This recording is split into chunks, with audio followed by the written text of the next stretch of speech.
it did come at the end of what had actually been a fairly smooth running, really quite harmonious week of meetings and conversations of all sorts. What happened on Friday was that the communique was published on the Forum Secretariat's website, so it was accepted as it appeared to be the final version, and it included a short statement in what was then Section 66, basically in which the leaders said that they reaffirmed a long-standing position about the status of Taiwan as a development partner of the forum, and basically said that the decision that was made in 1992 remained in place. Now, this caused quite a strong outburst on the part of the Chinese envoy to the Pacific Islands region. Your colleagues reported on that quite extensively. And a few hours later, that communique was taken down. And then the following day, just before lunch, the communique was uploaded again, but that text was no longer in the communique as it now appears on the Forum Secretariat's website as the final and correct version of what was decided by leaders. So obviously, the Forum Secretariat's been quite clear that this was an administrative error, that an incorrect version was loaded in the first instance. To some extent, the damage is already done, because the fact that there was a change and the fact that there had been this really quite strong outburst on the part of the leader of the Chinese delegation has opened up questions around whether there was any kind of influence over the Secretariat to make that change. Well, what has been the reaction among Pacific countries and also Australia and New Zealand? To a large extent, there hasn't been a lot of reaction. People have been travelling back from the forum, some of them going back to very busy domestic schedules. People like James Marape and Fiame in Samoa probably have got more important things to think about. So it's generally been the Secretariat that's been dealing with this. I guess the reactions of Pacific leaders came a bit beforehand. So what we'd seen on the part of Solomon Islands in particular was a couple of statements from members of their delegation, including their foreign minister, saying that they were looking to strip Taiwan of that development partner status, that they didn't think it was appropriate, that a non-sovereign state, which is how they describe Taiwan, should hold that status. That had provoked some pushback from elsewhere within the group, including President Surungal Whips of Palau, who had been very strong in saying that he considered something like that to be very divisive. And similarly, Australia and New Zealand had made statements to the effect that, as far as they were concerned, the status quo should remain.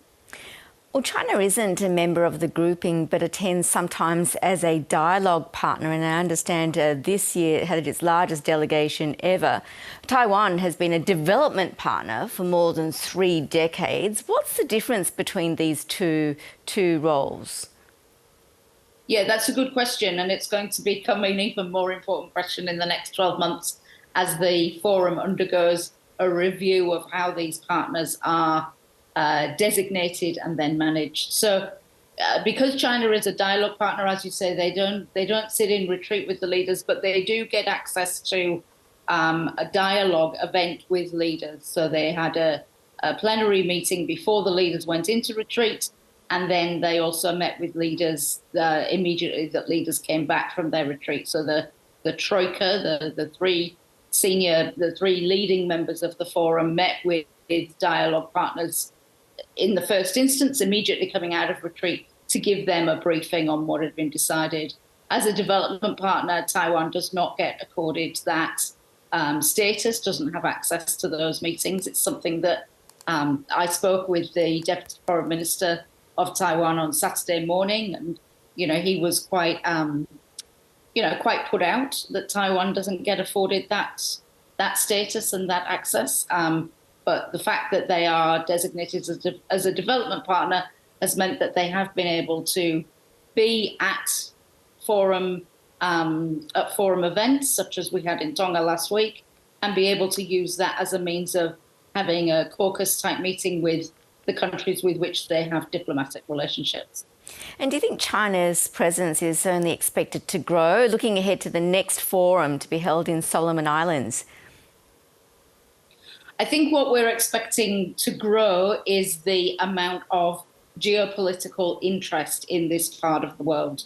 And what we've seen, this kerfuffle over the communique, is just a very small example of how disruptive this level of geopolitical manoeuvring and brinkmanship, how disruptive it can be within and on a grouping such as the Pacific Islands Forum, which is based around consensus that recognises that members have different positions in terms of bilateral relations or national interests, I should say, and that the purpose of the collective is to try and keep everybody in the same boat, in the same canoe or the same barca, and to withstand or provide cover, particularly for smaller island countries, so that they're not subjected to all this pressure that can come from the geopolitical manoeuvring.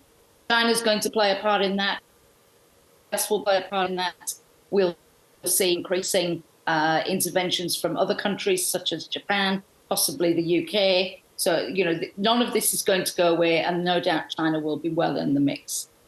Well, at the final press conference, when you're talking about countries under pressure, Solomon Islands Prime Minister was asked if his country would welcome the participation of a Taiwanese delegation at the next leaders' meeting in Honiara. What was Jeremiah Manele's response? He didn't commit either way. So his country was the one that was pushing for Taiwan to be stripped of this status. He was asked directly whether he would guarantee Taiwan's ability to participate. And he basically said that there is an ongoing review of regional architecture, which is about to move into what is going to be a really tricky period, which is working out how to accord status to partners and what that means in terms of access to meetings and ability to participate at the highest level or at ministerial level. So he referred to that or deferred to that and said that that was ongoing and that he would take advice from the Secretariat nearer the time. But it's certainly, I think it's made everybody realise that this issue isn't going to go away. It's one that's been an ongoing headache for the Forum Secretariat for many years, and I think it's going to get trickier before it gets easier. Dr. Tess Newton Cain, always good to get your view. Thank you. Thank you, Yvonne.